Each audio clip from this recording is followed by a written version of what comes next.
forgiveness. I want to say again, if you look at the dictionary, forgiveness is pardoning. When you pardon somebody, you have forgiven them. When you look at the psychological explanation, we say it is a conscious, intentional act to just relieve somebody or to pardon somebody of what they have done to you. It involves your conscious mind, and it has to be an intentional act. It is something you purpose to do. You could be sitting there and you're telling me in your mind, you know what, Mom, you have no idea what I've been through. I was raped when I was young. Does somebody forgive that? I know. You could be looking at me and saying, you have no idea what my dad has done to me.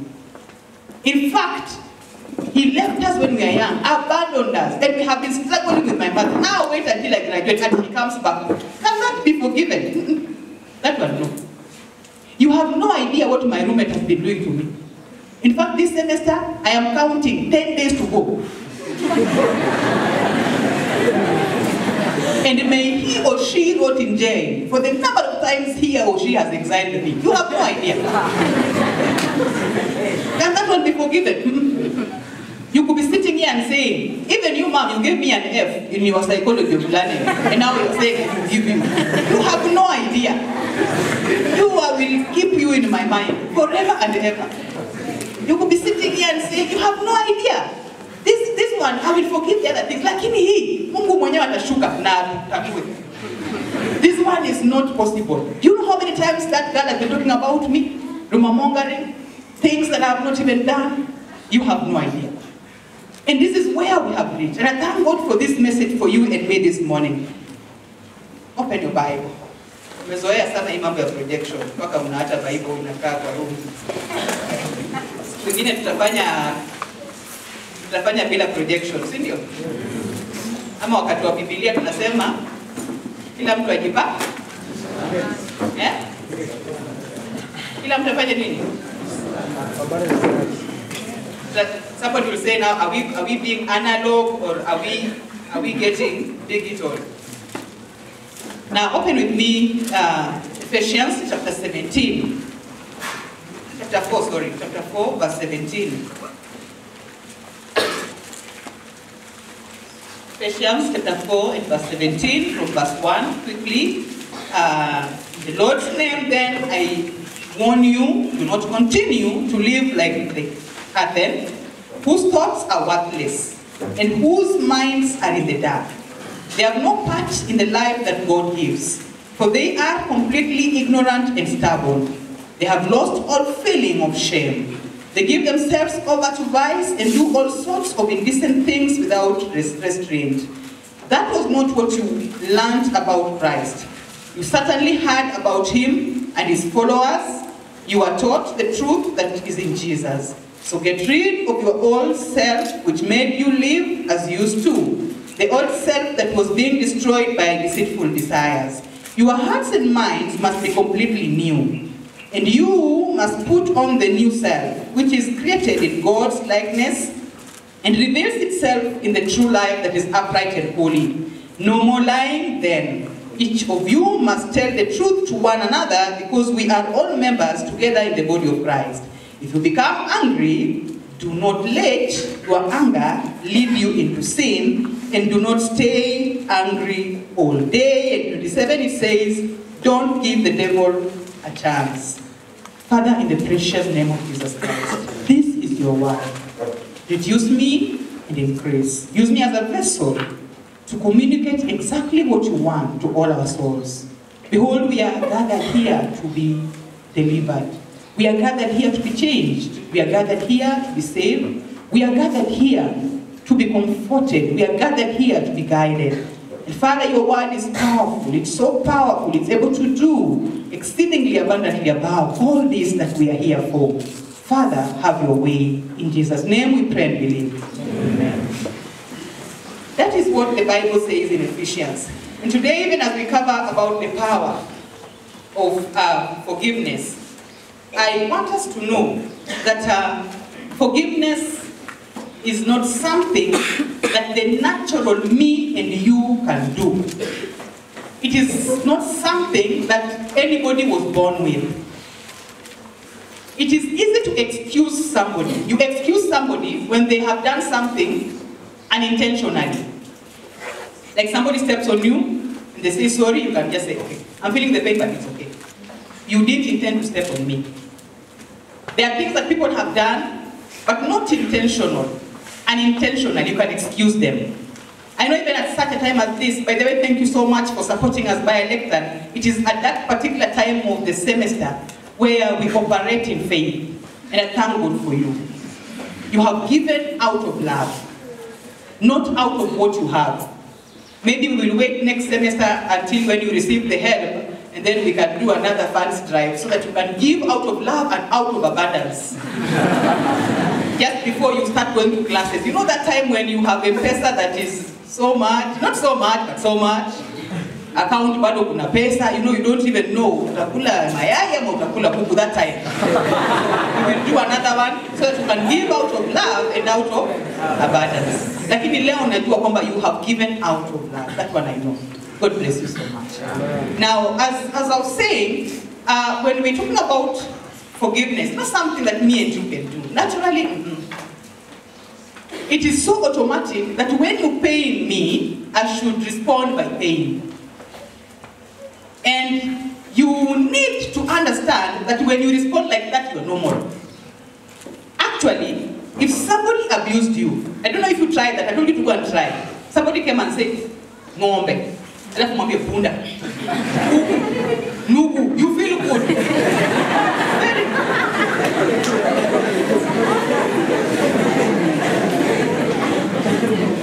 The people in the world, they are born again, those who fight. Do you know why in most circumstances men beat their wives? Have you ever found out that? Done a research? Please go and do a research. In this world of ours, where with the children of God we don't fight. But it's important for you to understand because you'll be counseling in your church, in your workplace, those people who have not known Christ and they are fighting in their marriages. Most of us women, we are natured to talk. We can talk, we talk. We know how to release the tension by talking. I hope there are no brethren getting here and having those experiences. But men are not verbal. They don't express themselves verbally so much. So most times you find that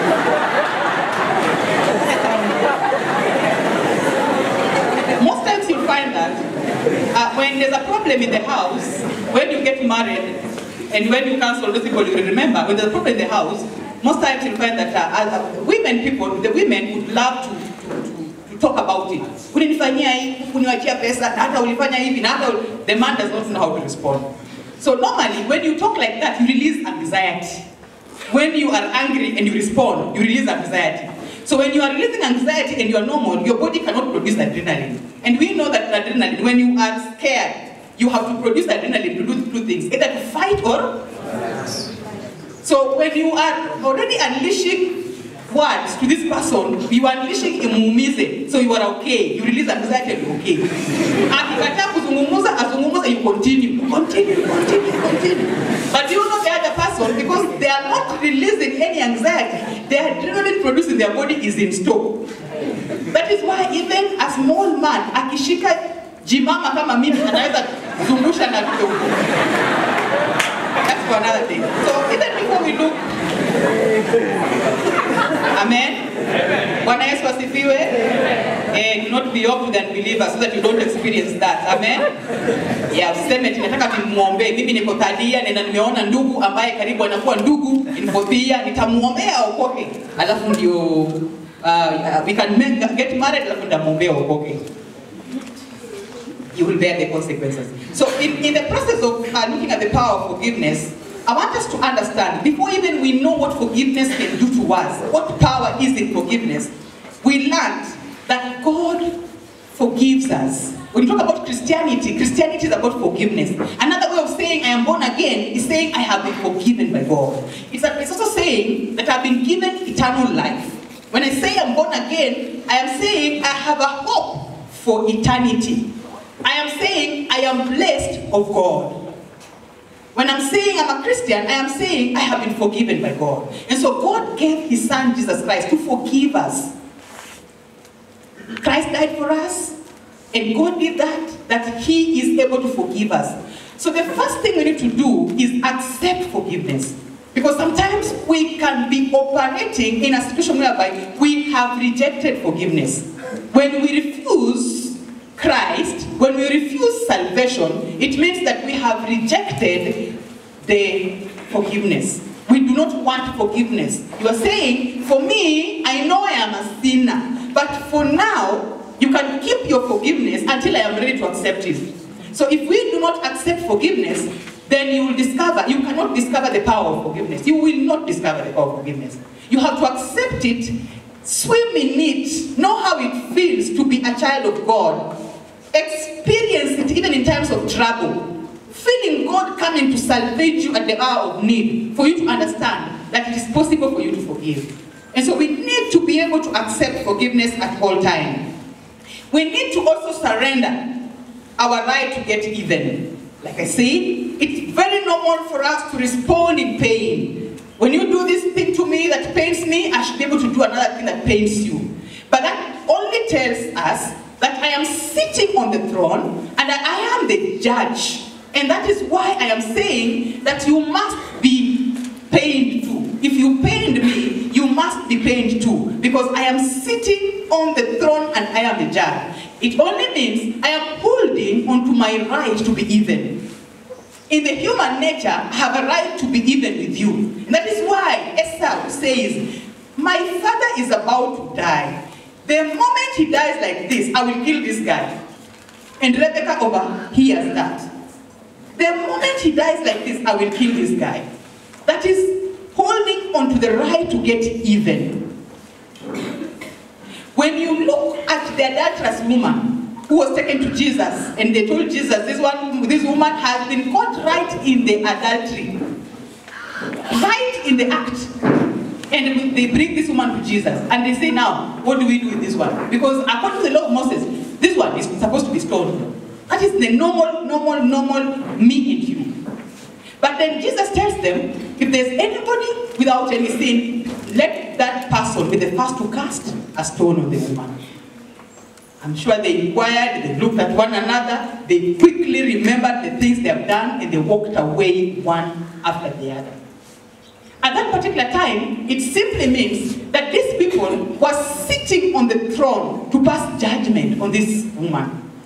So unless we surrender our right to get even, you will discover we will not experience the power of forgiveness. Amen? Amen. We know that the wages of sin is death. We saw that in Romans chapter 6 and 23.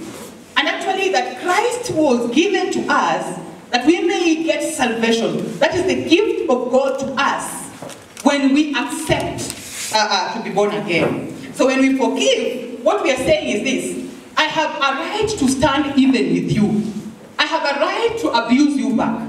I have a right to do what you have done to me. But I am stepping outside this throne, and I'm allowing God to sit on this particular throne to handle the issues on my behalf. Amen? Amen. So every time you are forgiving, all you are saying, many times we think that when you're forgiving, we don't have the strength. We are weaker. We are useless. And the other person is useful. No wonder alinifanyia hivi na ameenda kupanda kitu kingine. But all they're saying as Christians is that I can stand even with you. But considering who I am, where I have come from, as a chosen person, a royal priesthood, I am stepping out of this. This is not mine. And I'm allowing God to deal with you. I'm allowing the matter to be in God's hand. So we need to surrender our rights to get even. Look at David. You will read that in 2 Samuel. We know the story of David and Mephibosheth. He looks at this generation of King Saul, knowing very well what King Saul had done to David. And David says, is there somebody still alive in this lineage that I may show mercy?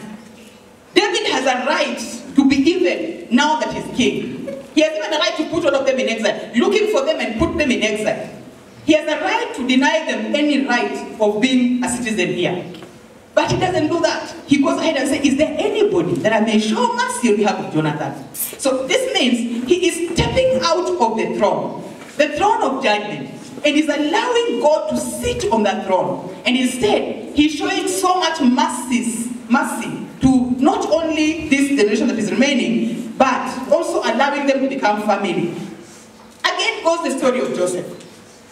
He had an opportunity later on when he became in leadership to be able to punish his brothers.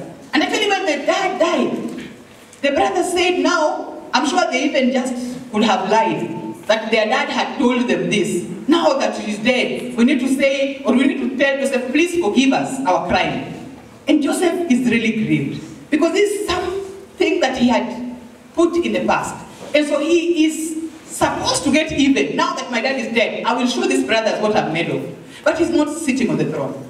He is allowing God to deal with them by allowing them to enjoy, even to their other generation, their children, protecting them. So when you look at all these examples, you will begin to understand that who are you, who are me, to sit on the throne. Yes, the pain may be so deep. And I said on Friday, it doesn't matter what somebody has done to you. You may be thinking like, hii yangu ni kubwa sana, ama hii yangu ni dogo sana, ule naye amefanyiwa mnyama. It is the person who feels the pain. You cannot dismiss somebody's issues. You could be a neighbor to roommates ambao wanatesana and thinking, hey, watu wameumizana. It is the person who knows how much painful it is to walk around without forgiving. And so this forgiveness just reminds us that we need to step out of the throne. That is a very difficult thing for me and you. Remember, it is not something that is natural. Number two, we need to rediscover the humanity of our wrongdoer. We as human beings, we are sinful by nature. Many times when somebody does something to you, for example, somebody who rumors about you, unaanza kumuona with the rumors. If somebody steals from you, you see a thief.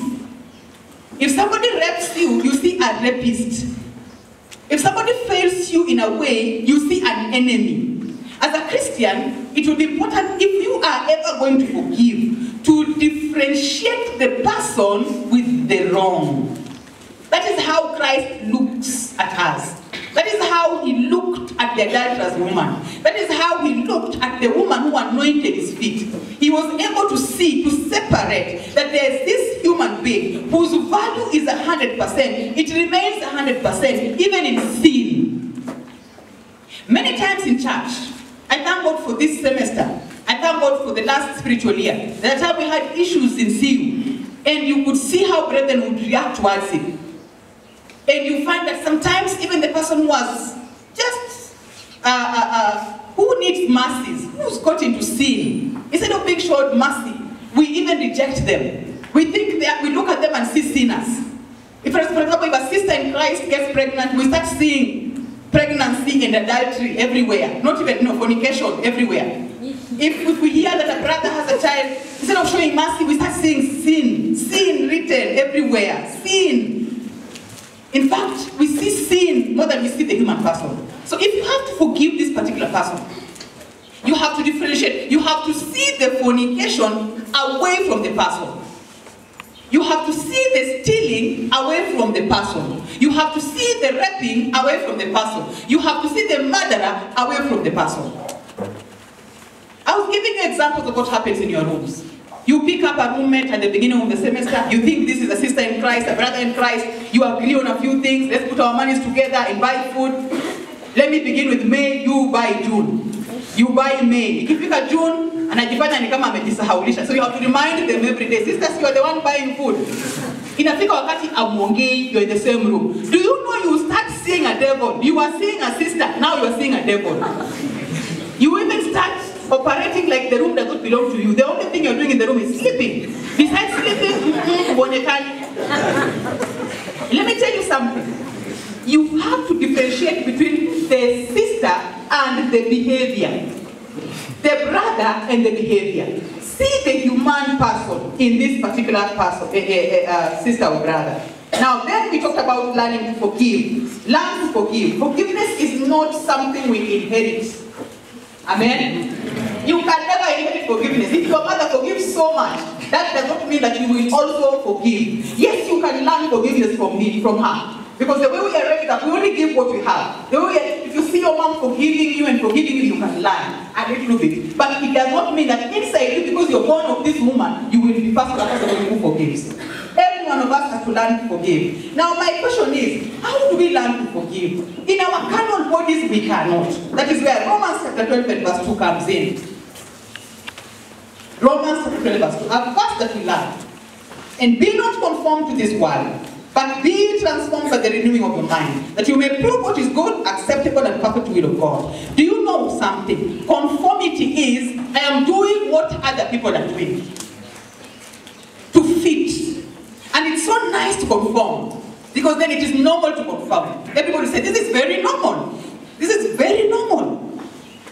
Do you know, I sometimes watch Kubamba on TV or Gospel Sunday, whatever, and I look at the dance styles. Have you ever noticed that the dance styles for all high schoolers are the same? Yeah.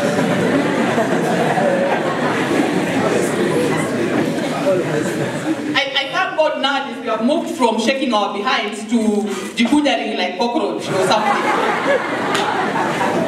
But if somebody died in 90s, if they were to wake up and see that dance line, they would look at it and say, hey, inigani kweli. I am sure your father and mother, when they see the dance style of today, they're like, hey, na inigani kweli. You know, these things keep changing. And you know why it's the same? Because of conformity. We conform. We conform and conform. And conformity gives us that satisfaction.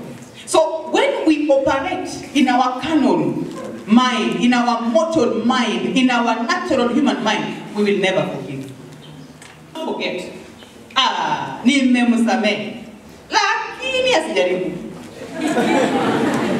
The next time the person does something, what hata niseme? Last year's first semester alinifanyia hii. Sasa hii semester tena ananijaribu. Huyu wakusamehewa kweli? This one is God's case. But when we can decide, purpose, that we are not going to conform, instead, we will renew our mind by the help of the Holy Spirit. Only in the renewed mind that me and you can be able to forgive. Amen? Amen. Because then we will want to know what is pleasing to God. We will want to know what is good to God. When we say, forgive me as I forgive those who trespass against me, what I'm saying to God is that I am coming to you as a sinner. And I need your forgiveness. But give it to me in the same measure that I'm giving to other people. If you say that with a mind that is not renewed, you think it's automatic. When we were growing up, my mom, she's a pastor, she used to tell us, don't say that if you're not willing to do that. And so when you do the Lord's Prayer, pick up on unanyamaza. Kama unakuja samea mtu unanyamaza. Because conditioning God is more dangerous. Yeah. If you pick up and forgive us, unanyamaza. Wewe unanyamaza. Kama unajua anasema kama unajua utasamea mtu hapo nyamaza. Don't say it. Then skip it too and lead us not into temptation. I don't know why she would tell us to do that. But you come to think about it. When your mind is stuck, that it is tit for that, you will not forgive. But when your mind gets to relieve itself and say, I want to be renewed by the Holy Spirit, then you will discover that it will be easy for you to forgive. Now, I want us to know that even before we look at what forgiveness can do to us, whatever you have gone through, and whatever I've gone through, may be so unique. But you know something? 1 Corinthians chapter 10 and 13 tells us that no temptation has seized you, but that which is common to man. Common to man. So it means if I have a unique situation, there could be somebody in South Korea who has the same situation. Amen? It means that there could be somebody before me, I just don't know who could have had the same situation or even worse. So whatever we are passing through, the memories in our rooms, the memories in our classes, the memories that are hurting us in our family, imagine they are not unique to you. They are not unique to you. And do you know why they did not destroy you? Because it is not abnormal. It is common to man. And you know what the Bible says? Is that God is going to give you a way to stand under. it means he's there. As you are pained, anajua how much my heart has been pained by this. And God only gives you a way to stand under. Can you see the way? Can you see the way to stand under? Can you see the sisters next to you who want to support you in the pain? There are people who even reject help. Can you see the brothers who are standing with you to stay under? If I am a sinner, if I have fornicated, and brothers are telling me and sisters are telling me to mekusamehe, can I accept this forgiveness and see that these are the people that I'm supposed to stand under in daraja Mungu ameniletea? Or I also condemn myself. Na iko vile unaniangalianga tu kama mtenda dhambi, hata ukenisamehe. Can we also see that God has given us a way to stand under? That this temptation does not destroy us. Amen? Yeah. Remember, the person to be forgiven is the one who has done the wrong. That is the person you're supposed to forgive. So quickly, what does forgiveness do to you? The first thing, forgiveness gives you peace. That is the power of forgiveness. I love it when the prodigal son in Luke chapter 15 says, this is enough for me. I will go back to my father and say, Father, I have wronged you. Please, I don't even qualify to be your son. Put me amongst your servants that I may serve you. And he makes this bold decision and he goes back home. But when the father sees him from a distance, the Bible says that he ran and he embraced the son.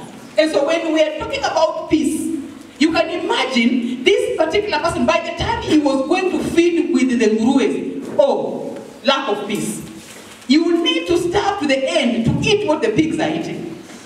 As you feed the pigs, you're keeping that is what is good for you. Unaeka kando, I'm sure.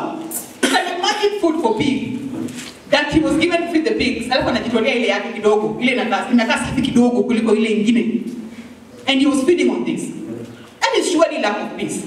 But when he decides this is enough, I'll go back to my father and I will beg for forgiveness. It simply means that he decides to acquire peace. Amen? Amen. Number two, the thing that we get, the power of forgiveness. Forgiveness gives us eternal life. And I want to persuade us that this becomes our drive. Our drive. Anytime we think about not forgiving somebody, think about missing eternal life. Amen? Amen. What shall it benefit us to gain the whole world, to get even and get even and get even and lose eternal life? That is the drive that should be in our mind. So when somebody does something that is wrong to you, just tell yourself, let me take some time to think about this. And what shall it benefit me to get even in this particular situation? Sometimes we don't forgive because of property. We don't forgive because of relationship. We don't forgive because of power. We don't forgive because of things that we will live here on earth. You go to a funeral and see the way somebody is being buried. And all he or she can be given is just a casket if at all they can afford one. And everything else is left here. And we don't forgive. We don't forgive to our graves. Say, this one, it is only God who shall separate us. This is a many. You don't know where the pain reached. This one reached to the bones. But when you think of eternal life, you can forgive everybody. You can forgive anything. You can forgive all when you think of eternal life. So when we forgive, we get eternal life. I want us to know that when we forgive, we relieve ourselves of the consequences of not forgiving, which we talked about on Friday. We talked about so many consequences. You try not forgiving your roommate and see whether you can sleep in your room. Try not forgiving a friend and see them coming. You change direction. You just change that automatically. You just change direction. You see a friend in a cafe where you're eating, now you lose appetite. So when you forgive them, you begin to live a life. You begin to understand that this particular thing is not supposed to cause me any tension. When we forgive, we get the promises of God. We allow God to start working in our lives. Because the moment we don't forgive, God does not forgive us. And remember we said in Psalms 103, 10 and 12, He has not dealt with us according to our sins. Instead, He has given us mercies, and He has taken away our sins as far as east is from the west. So when we forgive, we allow God to do that. And so he begins to operate in our lives.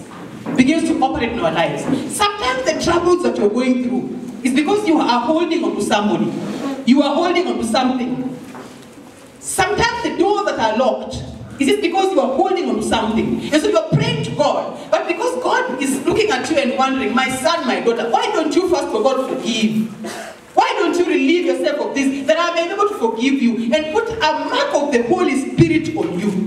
That when you say, Abba, Father, I feel you, I can connect with you. There is some internet that is coming from you. I see this is my son, this is my daughter. We can finish and graduate, and doors can be shut. And we are holding our pain to somebody that we even met in college. A sister who promised that they're going to engage you, they're going to be your wife, and before you knew it, you saw the photograph of wedding in the internet. And you're holding on to it. And so you are living in pain. People have stayed unmarried, even to 50 years, for holding pain that happens in college. Be very careful. Amen? Amen? I have a friend who's not married. I think she's getting to 50. She was hurt by a brother. Those days, 90s, in college. So